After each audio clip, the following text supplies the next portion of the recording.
Hello, BookTube. I've got a bit of mail for you today on an absolutely gorgeous Tuesday. Absolutely gorgeous, so that at the peak of the late afternoon, when the sun is blasting the front of the house, when you go out there to feed your sparrows, you are supposed to feel, oh my God, this feels like a skillet. No. And the night is going to be not only not hot, but cool. It's a beautiful day, lovely, and yet it's a sad day because my guest, Christopher Russell, is leaving today, and that always makes me sad when a guest leaves, and a number of you have already emailed me about that and said, you know, we know your guest is leaving, and you know you were eager for him to get there, but could you not mope for 2 days? We don't want to go 2 days without videos. I don't know what to tell you. I don't know what to tell you. I'm a frail, sensitive daffodil, and it could be that I will mope. But before then, we can at least look at this mail. The first thing is there's a box. There's no actual book mail came. But there's a box that I think came from one of you. But first there's a book from a little free library that I wanted to show you. In case any of you are more familiar with it than I am, it's from just a couple of years ago. It's by C.A. Fletcher, and it's called Dead Water. I admit, it was the cover design that attracted me. Sorry, I don't want to block the bean there. This was... Christopher and I found this when we were walking around the neighborhoods, and we came across a little free library. Came across a few little free libraries. In the first one, there was a whole row of vintage Star Trek novels, and I wanted them, and Christopher said, no, you can't have them. I said, oh, you're not telling me you're going to take them. He said, no, I'm not going to take them. I'm just ordering you to leave them. Because he's like that. And then the second little free library we went to was lovely, had garlands all over it. There were a whole bunch of vintage Doc Savage and paperbacks there that I wanted so bad. Again, he told me to leave them. But in the third little free library, I think that he was distracted. I believe he was slapping a neighborhood child. So he didn't see this. He didn't see me grab this. Nice big, thick horror novel that has body transformation, I think, in it. On the edge of the North Atlantic lies a remote Scottish isle. The residents are a mix of those born and bred on the land and newcomers seeking a slower, quieter way of life, away from the modern world. All have their own secrets, some much darker than others, and when a strange waterborne blight begins to infect them all, these secrets come to life. So, actually, I want to know if any of you have read this. As you know, I'm not all that big on horror, but sorry, Bean is being extra adorable. But if it's well done, I'll certainly give it a try. So let me know if you have read Dead Water, as I now have a copy. And then we can deal with the box, which is it was over taped, so I dealt with the tape, but I did not look inside it. So let's see what's in here. I guess we can just dig, right? What is this first? Oh my! Oh goodness gracious! Oh boy! Oh, I think I remember where this is from. If I'm right, then this is going to be a ton of mass market paperbacks, which I love. This is Gustave Doré's London. The great engraver, Gustave Doré, toured through the London of his day and gave us an absolutely priceless visual record. A visual record that actual sociologists and urban historians consult, because Doré was trying to be accurate, showing us a London that, you know, even 20 years after he did this, most of the stuff that's in these pictures was long gone. Oh, fantastic. Oh, to have a Doré book with this size. I am a huge fan of this artist. Just an enormous fan.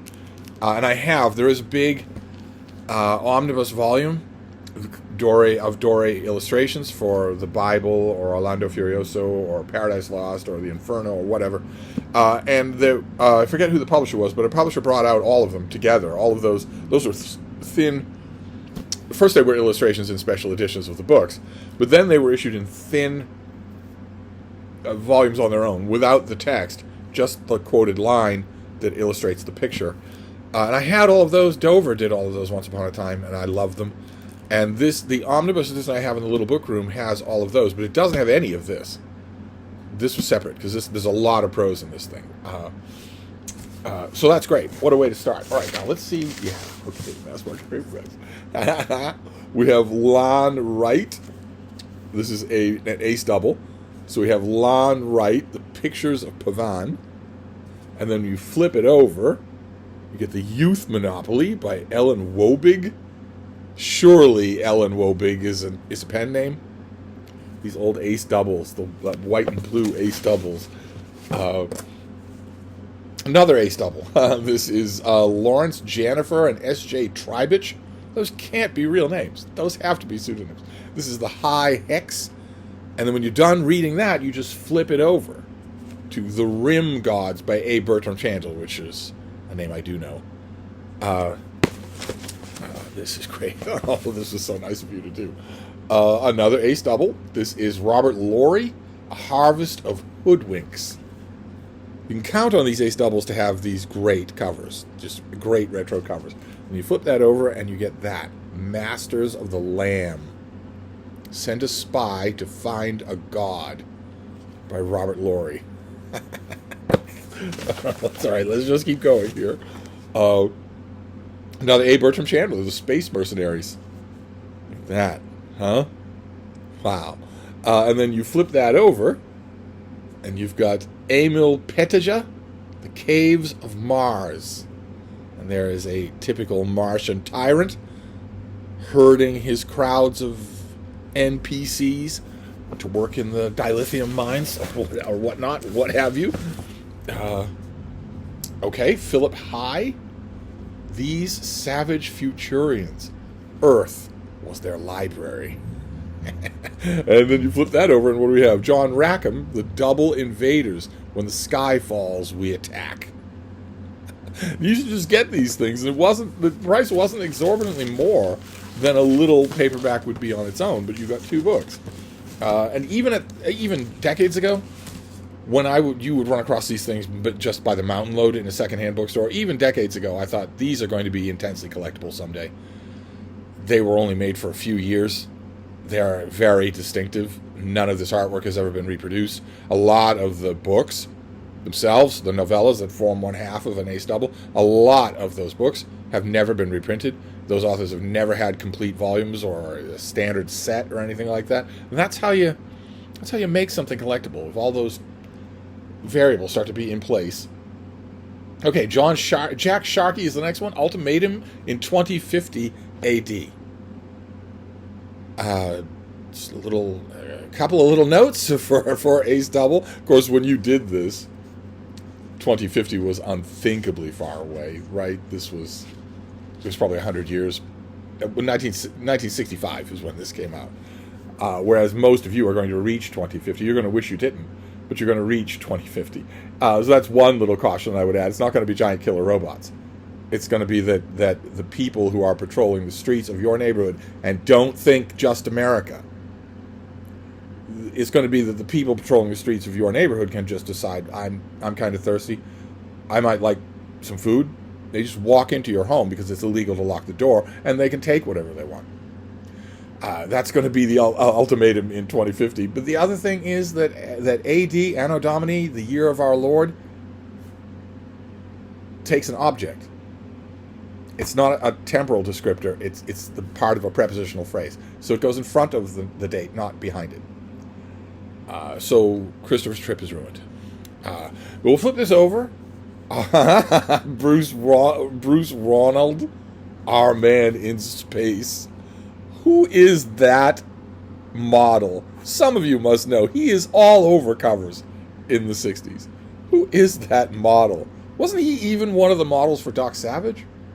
No, anyway, Our Man in Space. Let's keep going here.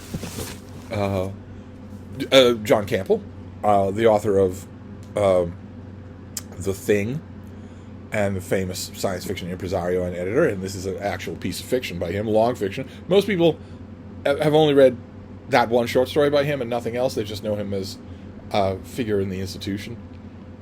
The ultimate weapon, when star fights star, is chaos, the best defense. And then you flip that over and you get John Campbell again. All right, so this is a John Campbell doubleheader. Oh, that is a great cover.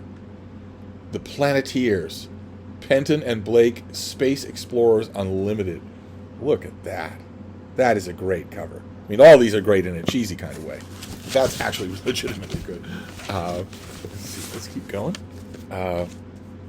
See, there he is again. This is David Grinnell, the Martian missile, pawn of the Space Invaders. You can't really make it out from that angle, but I can. That's the same actor. That's the same model who's doing this.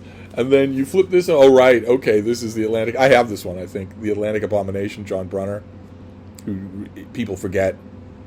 Because he wrote a couple of masterpieces in science fiction genre, people forget that he wrote nonstop. He wrote all the time. And a lot of these things, these things that he did for Ace Double,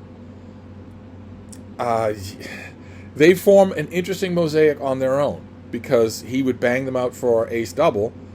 They would be part of a book with somebody else, maybe somebody he doesn't like. Then eventually he would get the rights back to it, or his publisher would get the rights back to it. And he would take that 120-page novella, and maybe he'd want to change it. He'd almost certainly want to change his title. And suddenly it would be a freestanding book, usually different from the book that was in the Ace Double. It's a collector's hayfield. All right, two more here. Let's see. Okay, another Ace Double. This is Lee Brackett. This is The Secret of Sinaharat. Behind the banner of eternal life lies eternal horror. Kind of reminds me of Lucy, my basset hound. There's the cover of that one. Then you flip it over, and you have another. Okay, this is another double. This has got to be later. How long did Ace Doubles go on? I just tossed off a couple of years, but I don't know. You science fiction heads will know. Oh, right, you don't watch this channel. How long did they go on? That is not a cheesy Ace Double cover. That's painted. And when you flip it over, you get People of the Talisman, and it is also painted. And they have 70s hairdos, and this is bigger. So this must be later, right? How long did these go on? 1964? Well, but no. Huh. Okay, well, I don't... it's an ad for a canned cocktail. There they are, enjoying themselves on a holiday in the snow. Club cocktails are ready to drink. Real cocktails, hard stuff. The whiskey sours are delicious. Ditto the daiquiris, martinis, and all the 8 other club cocktails. They go where you go. I can scarcely think of it. Cocktails are revolting anyway. You want to drink carburetor fluid, but a canned cocktail. Oh my god! Anyway, I want to know where this comes. When did the Ace Doubles change their size? I guess would be the first step in this. Okay, and then the last doubles. This is all Ace Doubles, and this is also taller. Yeah, this is also taller. So this is William Barton. Hunting on Kundera. On the planet Primeval, hunters can become the hunted. The more detail. You see what I mean? This is more detail. It's an entirely different art scene than this. No doubt ushered in by Frank Frazetta, I would think. And then the other one in this one is John Philiphant. Life with Lancelot. He was pieced together from his own remains and returned to Earth a hero. But was he human? I do not know this author. Is there any chance that that's a person's real name? I don't believe it. The science fiction of John T. Philiphant, a Britisher, is well known on both sides of the Atlantic. Okay, all right. Yeah, but okay. Usually if they're what's the matter, baby? Usually if there's funny work going on, sometimes you will spot it in the copyright, but nope. Now, baby, where are you going to go? Where are you going? Here, let me get all this stuff out of the way. In case you want to come down here. Do you want to come down here? There she goes. Oh, look, she's going over to Christopher. Oh, that's where she's been spending a lot of time over there. I swear, between me and Frida, his lap has scarcely been unoccupied. I might as well say what they're all thinking. Yeah. Anyway, there you go. So that is the male, because I am hated and despised. That I did not get any free books from publishers. I just got a stack of Ace doubles and this big Gustave Doré thing. Wonderful. Thank you so much. I will find.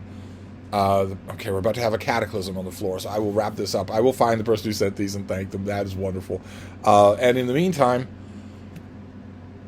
there may be moping in the future. What can I say? I told the story on this channel before many times about how when my old friend of me, Deb, and I used to work in the bookstore in Boston, she would always comfort the new hires by saying, don't worry if he picks on you and mocks you. That just means he likes you. And a couple of the brighter ones who said, well, but he picks on you and mocks you all the time. He never doesn't do it. And she just let it hang there. And the brighter kids realized in a second, oh, okay, so I know what that means then. That's what he feels about you. I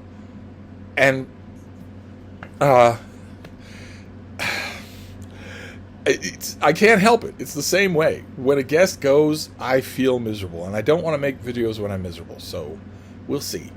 We'll see. A number of you suggested that I do a live stream. Because you can, in real time, you can pick me up. You can pick up my spirits. Maybe. I don't know. We'll see. But just prepare yourself for no videos until the weekend. Just for the worst case scenario, just prepare yourself for that. But anyway, I'm going to wrap this up. But I will be back. Thank you, BookTube.